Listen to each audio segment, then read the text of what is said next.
Maagang maaga, dumilim ang langit sa loob lamang ng isang minuto habang ang araw ay tumatagos sa isang kakaibang kababalaghan.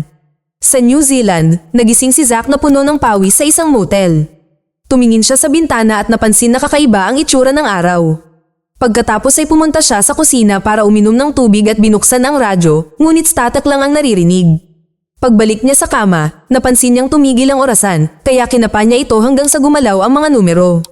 Sinubukan din niyang tawagan ang reception, ngunit walang sumasagot. Pagkatapos, umalis si Zack sakay ng kanyang kotse. Huminto siya sa gasolinahan para punuin ang kanyang tangke, ngunit nang subukan niyang magbayad, wala siyang makitang tao. Pumasok siya sa loob ng gusali sa pamamagitan ng isang pinto sa likod at nakakita ng isang coffee maker na malapit ng masunog, kaya tinanggal niya ang saksakan nito. Sunod, tiningnan niya ang banyo, na nakakandado mula sa loob, ngunit walang tao sa loob nito. Nagpa siya si Zack na umalis at nakakita ng maraming inabandonang mga sasakyan sa kalsada. Kalaunan, nakakita siya ng isang bahay, kaya huminto siya para kumatok sa pinto, ngunit walang sumasagot dito. Pagkatapos ay binasag niya ang salamin ng pinto para maabot ang loob at mabuksan ito para makapasok siya. Sa kusina, nakakita siya ng sirang boiler na nagkakalat ng tubig sa buong lugar, kaya't pinatay niya ito. Hinalughog ang bawat silid, ngunit walang tao sa paligid, nakita lamang ang mga inabandonang pagkain sa kama. Pagbalik sa kalsada, nakita ni Zack ang iba't ibang mga sasakyang nabangga, ngunit hindi ang mga may-ari o ang mga awtoridad. Ang pagkagambalang ito ay naging dahilan upang muntik na siyang bumangga sa isang truck ng gasolina na nakaharang sa gitna ng kalsada, ngunit nagawa niya itong iwasan sa tamang oras. Pagkatapos ay tumingin si Zack sa loob ng truck at nakitang bakante ang mga upuan, kaya sinubukan niyang gamitin ang radyo. Sa kasamaang palad, hindi rin ito gumana. Nang sa wakas ay makarating si Zack sa lungsod, nakita rin niya itong walang laman at may mga sasakyang random na iniwan sa mga kalye. Patuloy siyang tumingin sa paligid at napansin ang ilang maitim na usok sa malapit. Lumabas na isang eroplano ang bumagsak at sumira sa isang bahay. Naghanap si Zack sa lahat ng dako, ngunit wala siyang nakitang kahit isang bangkay. Ilang sandali pa, nakarating siya sa istasyon ng pananaliksik ng satellite kung saan siya nagtatrabaho. Walang tao sa lugar na ito, ngunit hindi nito napigilan ang kanyang pag-upo sa harap ng computer at pagtatangkang kokontakin ng ibang mga istasyon sa buong mundo, ngunit wala siyang nagawa. Sinubukan din niyang gumamit ng landline phone, ngunit hindi rin ito gumana. Ang tanging mensahe na nakita niya ay isang fax na nagsasabing naka-schedule na ang kanilang pagpapatuloy sa Project Flashlight at mukhang may ilang mga salita na nawawala. Sumakay si Zack ng elevator papunta sa basement lab at tumingin sa isa pang computer na nagsasabing natapos na ang Project Flashlight. Pagkatapos ay pumasok siya sa control room at sa wakas ay nakakita ng isang tao. Gayunpaman, nang iikot niya ang upuan, natuklasan niya na patay na ang kanyang katrabaho. Nasunog ang kanyang kamay, namumula ang kanyang mga mata at may mga kakaibang bukol sa kanyang mukha. Nang bumagsak ang katawan sa mga control, tumunog ang alarma at inanunsyo ng boses ng computer na may panganib ng radiation kaya isasara ang lab. Agad na tumakbo si Zack papunta sa elevator. Ngunit sarado na ito. Sinubukan ng desperadong si Zack na isara ang emergency system, ngunit ang screen ay nagsasabi lamang sa kanya na makipag-usap sa administrasyon na malinaw na walang tao. Bumalik siya upang tingnan ang katawan at sinabi rito na ang kanyang eksperimento ang dahilan ng pagkawala ng sangkatauhan. Pinigilan siya ng boses ng computer upang ibalita ang pagtaas ng antas ng ultraviolet, kaya kailangan ng pananggalang na damit. Nakakuha ng ideya si Zack at tumakbo upang maghanap ng burner at ilang tangke ng gas. Binuksan niya ang burner at binuksan ang gas, pagkatapos ay iniwan niya ang mga ito nang magkasama sa banyo bago tumakbo upang magtago sa isang opisina. Doon ay nakakita siya ng isang recorder, kaya nakinig siya sa pinakabagong mensahe. Ipinaliwanag ng boses ng kanyang katrabaho na gumagamit sila ng mga hindi kumpletong programa sa kanilang mga computer at ang punong tanggapan ay nagtatago ng impormasyon. Kaya tumanggi siyang magtrabaho. Nagpa siya si Zack na idagdag ang kanyang sariling mensahe sa tape. Binanggit niya na ang Project Flashlight ay nagmalfunction at siya na lang ang natitirang tao sa mundo. Sa sandaling iyon, sumabog ang mga tangke ng gas na lumikha ng butas sa kisame na nagpapahintulot kay Zack na umalis sa basement. Sa loob lamang ng ilang minuto, lumabas siya ng gusali. Pagkatapos, pumunta si Zack sa istasyon ng radyo at ibinobroadcast ang kanyang pangalan, address, at numero ng telepono kung sakaling may nakikinig. Hinihiling sa kanila na makipag-ugnayan sa kanya. Ipininta rin niya ang mensaheng ito sa mga karatula sa kalye na may malalaking palaso na nakaturo rito. Pagkatapos, bumalik si Zack sa motel at naghintay ng ilang sandali, ngunit walang dumating o tumawag. Maya-maya, ninakaw ni Zack ang isang sasakyan ng pulis at nagmaneho sa paligid ng bayan habang ginagamit ang loudspeaker, hinihiling sa sinumang nakaligtas na lumapit. Sa kasamaang palad, walang lumabas. Kinagabihan, nagpatugtog siya ng saxophone sa ulan. Sa motel, pagod na si Zack na marinig ang sarili niyang boses sa radyo at nagsimulang uminom ng husto kaya nagsimula siyang mawala sa sarili. Dahil malinaw na hindi bumubuti ang mga bagay-bagay sa lalong madaling panahon, nagpasya siyang kailangan niya ng update. Pagkalipas ng 5 araw, tumira si Zack sa isang mansyon na pinalamutian ng mga sining na kinuha niya mula sa mga museo at sinimulan ang kanyang umaga sa pag-inom ng champagne na may itlog. Biglang may kakaibang kislap ng liwanag, kaya pumunta si Zack sa balkonahe upang mag-imbestiga, ngunit wala siyang nakita. Kalaunan sa mall, kumuha si Zack ng maraming supply sa likod ng isang sasakyan. Gumamit din siya ng drill upang pasukin ang anumang nakasaradong tindahan. Tinikman niya ang iba't ibang pagkain mula sa panaderya. Bumili ng ilang magagandang damit at naglaro sa isang set ng tren. Ito ang nagbigay inspirasyon sa kanya na makahanap ng isang tunay na tren at sakyan ito ng maraming oras. Sa mansyon, naglaro si Zack ng bilyar laban sa kanyang sarili habang nagkukunwaring ibang tao. Pagkatapos, nakakita siya ng ilang damit pambabae sa aparador at napansin kung gaano kaganda ang mga tela, kaya nagpasya siyang subukan ang mga ito. Nang tingnan niya ang sarili sa salamin, medyo naging emosyonal siya. Sunod, kumuha si Zack ng baril at nanood ng video tungkol sa tungkulin ng bansa na magsaliksik at mapanatili ang balanse ng kapangyarihan ng mundo. Dahil sa inis, nagpasya si Zack na barilin ng TV, ngunit ang impact ay naging dahilan upang matumba siya sa kanyang upuan at aksidente niyang natamaan din ng kisame na nagpabagsak sa chandelier. Tila sinakop ng paranoia ang kanyang utak, inakusahan niya ang lalaki sa tape na gustong sirain ang lahat, kaya trabaho ni Zack na pumalit. Matapos gumawa ng butas sa dingding, naglagay si Zack ng ilang music player sa kanyang silid na ikinakabit niya sa mga speaker sa labas. Naglagay din siya ng ilang mga figure ng mga pinuno ng mundo sa damuhan. Habang tumutugtog ang musika sa mga speaker, lumitaw si Zack sa balkonahe upang magbigay ng talumpati at ipahayag na siya na ngayon ang pangulo ng tahimik na mundong ito. Sinabi rin niya na siya ay hinatulan para mabuhay. Habang umiiyak si Zack, nawalan ng kuryente ang buong lungsod.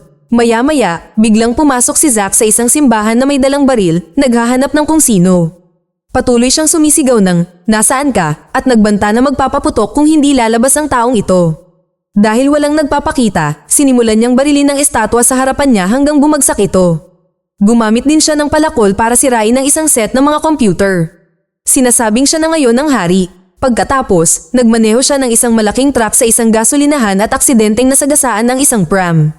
Agad na tumakbo si Zack para tingnan ito dahil natatakot siyang baka nakapatay siya ng sanggol, ngunit wala ng laman ng pram. Habang nasusunog ang gasolinahan, kinuha ni Zack ang kanyang baril at sinubukang tapusin ang kanyang paghihirap, ngunit narinig niya ang pagsabog ng gusali at nagpas siyang huwag itong gawin. Pagkatapos ng isang magandang paglangoy sa dagat, nag-install si Zack ng generator para magkaroon muli ng kuryente. Sa susunod na pagpunta niya sa bayan para bumili ng mga supply, nakarinig siya ng kakaibang ingay sa malapit. Kinuha niya ang kanyang baril at nagtago sa tindahan, ngunit walang nangyari. Habang nagmamaneho sa kalsada, napaisip siya kung may inilipat na sasakyan o kung nag-iisip lang siya ng mga bagay-bagay. Sa bahay, ikinakabit ni Zack ang isang remote control sa lawnmower para kontrolin ito para linisin ang kanyang hardin nang hindi nahihirapan. Pagkatapos ay ginamit niya ang kanyang computer para suriin ang antas ng radiation. Ang ilang mga numero ay tila mas mataas, kaya sinabihan niya ang computer na bantayan ang mga ito. Bigla niyang narinig muli ang ingay at lumingon upang makita si Joanne na nakatutok ang baril sa kanya. Itinaas ni Zack ang isang kamay at ibinaba ni Joanne ang baril, ipinaliwanag na hindi ito totoo. Ang ginhawa ng sa wakas ay natagpuan ng isa pang tao ay nagdulot sa kanila na magyakapan. Kinagabihan, nagsalo sila sa isang masarap na hapunan at nag-usap tungkol sa kanilang naranasan mula noong pangyayari.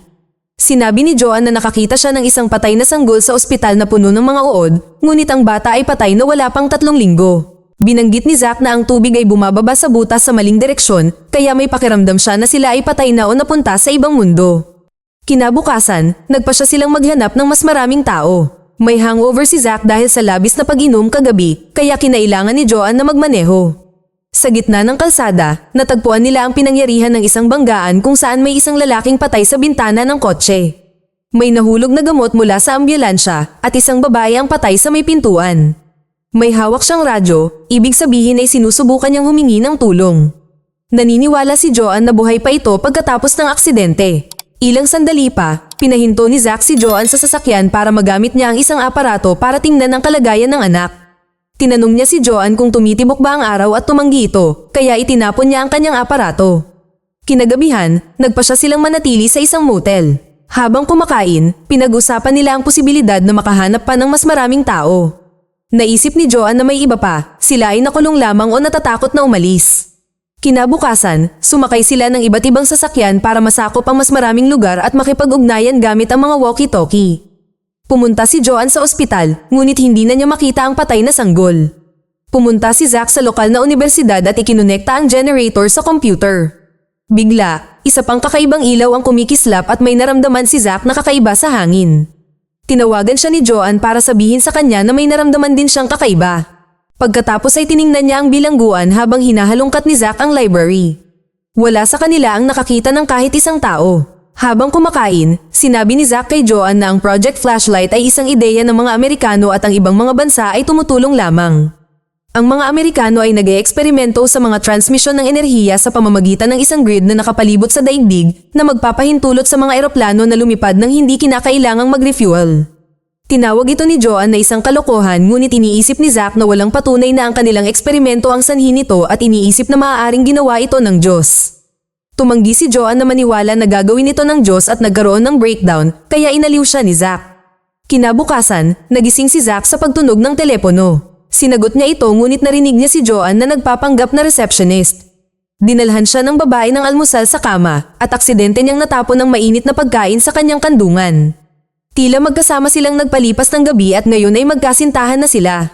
Pagkatapos, nagkarera sila sa kanilang mga sasakyan sa lungsod upang magsaya bago maghiwalay upang ipagpatuloy ang paghahanap.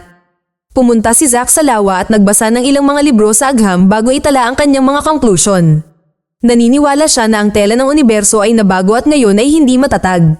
Sa kanyang pagbabalik sa bayan, nakakita si Zack ng isang malaking truck na nakaharang sa kalye, kaya kinailangan niyang lumiko. Gayunpaman, nakakita siya ng isa pang kalye na hinarangan ng mga sasakyan. Tinahak niya ang tanging libreng kalye ngunit nagmaneho lamang ng isang blok bago niya nakasalubong ang isa pang truck. Nang sinubukan niyang umalis sa pamamagitan ng pag-urong, isang bagong truck ang lumabas mula sa isang gusali at hinarangan siyang muli. Iniwan ni Zack ang kanyang sasakyan upang mag-imbestiga ngunit walang nakitang tao sa mga upuan ng truck. Bigla, tumalon si Api mula sa likuran ng truck, dala ang sarili niyang baril at dinesarmahan si Zack bago ito kinapkapan. Tinanong din niya kung may nakita ba siyang iba at sinabi ni Zack na wala. Sa sandaling iyon, sinubukan ni Joanne na makipag-ugnayan kay Zack kaya napagtanto ni Api na niloko siya at pinilit si Zack na dalhin ito sa kanyang kaibigan. Sa parke, nagtago si Api habang muling nakikipagkita si Zack kay Joanne. Nang mapagtanto ni Api na hindi sila mapanganib, lumabas siya at binitawan ang kanyang baril. Kaya nagyakapan silang tatlo. Magkasamang umalis ang tatlo at hindi tumigil sa pagmamaneho hanggang sa dumilim, kaya nagkampo sila sa paligid ng isang apoy. Ibinahagi ni Api na bago ang insidente, nakikipag-away siya sa kanyang kaibigan, nahulog sila sa ilog, at sinamantala ng kaibigan niya ang pagkakataon, kaya hinawakan niya siya sa ilalim ng tubig. Nang mawalan siya ng malay, umalis ang espiritu ni Api sa kanyang katawan at pinagmasdan ng eksena mula sa itaas. Nang mangyari ang epekto, nawala ang kanyang kaibigan at naramdaman ni Api ang kanyang espiritu na naglalakbay patungo sa kakaibang liwanag. Gayunpaman, ang bigat ng buhay ay nagpabalik sa kanyang katawan. Ang pagkarinig sa kwentong ito ay nagpaalala kay Joanne na noong nangyari ang insidente, nakuryente siya sa kanyang hairdryer. Matapos maalala ni Zack na noong gabi bago niya hinaluan ng alak ang kanyang gamot, napagtanto niyang patay na rin siya. Napagpasyahan ng tatlo na nakaligtas sila sa epekto dahil patay na sila nang mangyari ito. Nagpalipas sila ng gabi sa bahay ni Api at tumugtog ito ng piano habang sumasayaw sina Joanne at Zack. Sa huli, sabay-sabay silang kumakanta. Sa kalagitnaan ng gabi, nagising si Joanne dahil may naramdaman siyang kakaiba at natuklasan niyang wala si Api sa kanyang kama. Sinundan niya ang isang ingay sa labas at nakita niya itong umiiyak, kumakanta sa puntod ng isang babae. Maya-maya, pinag-aralan ni Zack ang araw at napansin na tumataas ang mga osilasyon nito. Kung magpapatuloy ito, babagsak ito sa loob ng ilang araw. Samantala, magkasamang tumakbo sina Joanne at Api at tinanong ni Joanne kung bakit nag-away si Api at ang kanyang kaibigan. Ipinaliwanag ni Api na pinatay niya ang asawa ng lalaki dahil kinakailangan. Hindi na sigurado si Joanne ngayon kung mapagkakatiwalaan niya ito. Pag-uwi ni Joanne, napansin ni Zack na masama ang loob nito at gusto niya itong kausapin. Gayunpaman, gusto niyang mapag-isa. Sinubukan ni Zack na sabihin sa kanya ang tungkol sa araw, ngunit sinabihan siya ni Joanne na itanong ito sa mas nakakaalam na tinutukoy si Api na pumasok sa silid upang panoorin ang lahat ng ito. Habang naglalakad palayo si Joanne, inanunsyo ni Zack na kailangan nilang umalis agad at nagtaka si Api kung bakit, iniisip na iniinsulto niya ang kanyang tahanan. Tinanong siya ni Zack kung ano ang ginawa niya kay Joanne at ipinaalala kay Api na siya ang namamahala. Nagkaroon ng pagtatalo at agresibong hinawakan ni Api si Zack sa kanyang damit nang magsabi ito ng masamang salita sa kanya. Inihagis ni Zack ang recorder sa kanyang mukha upang itulak siya palayo at sumakay sa kanyang truck upang makatakas. Nagmadali si Zack papunta sa kanyang jeep para sundan siya at tinanong si Joanne kung gusto nitong sumama, ngunit tumanggi itong sumama sa kanya kaya umalis na ito. Pagkatapos, nagnakaw si Joanne ng kotse para sundan din sila. Habang naghahabulan, narinig ni Api ang mga tala sa recorder at nalaman niya na ang sky grid na nilikha ng Project Flashlight ay nakakaapekto sa araw. Nang sa wakas ay maabutan ni Api si Zack, binangga niya ang kotse nito gamit ang jeep at itinulak ito palayo sa kalsada. Pagkatapos, sinunggaban ni Api si Zack, ngunit natigilan ng kunin ni Joanne ang baril mula sa jeep para magpaputok. Inamin ni Zack na bigo ang kanyang loob na alam niyang may mali sa proyekto sa loob ng 1 taon, ngunit hindi siya nagsalita at ngayon ay nabubuhay siya sa pagkakasala. Napagtanto ni Api na sinadya ni Zack na maghalo ng alak at gamot para tapusin ang kanyang sarili, na kinumpirma ni Zack. Pagkatapos, umalis ang tatlo ng magkasama sa isang kotse at ipinaliwanag ni Zack na wala siyang magagawa tungkol sa araw dahil maraming impormasyon ang itinago ng mga Amerikano tungkol dito. Sa bahay, nagsagawa si Zack ng higit pang mga pagsubok at napagpasyahan na mangyayari muli ang epekto. Biglang may kislap ng liwanag at nawala si Zack. Hinanap siya ni Joanne habang nagsimulang maglakad si Api sa pader. Kasabay nito, nag-iisa si Zack sa ibang bersyon ng silid nang wala ang iba.